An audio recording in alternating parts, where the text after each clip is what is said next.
I don't think any of us like to be told what to do. So that's my first reaction to this resistance to looking at voluntary services.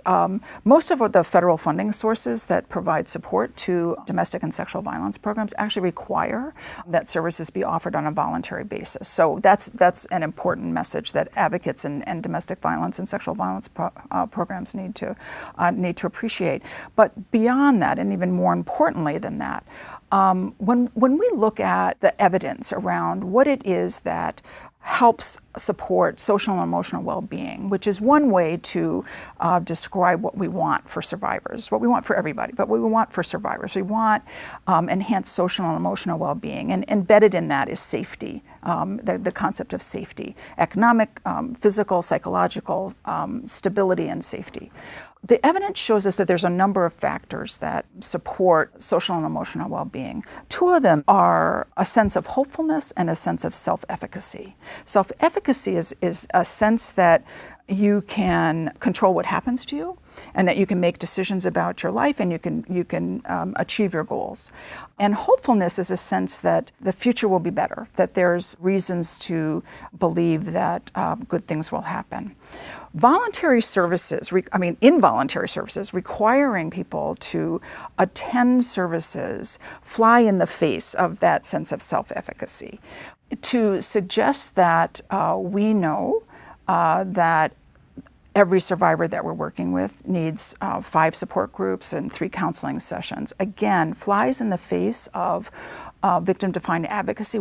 Providing voluntary services, which requires that we develop services that survivors themselves see are helpful and relevant to them, is an essential element of victim-defined services.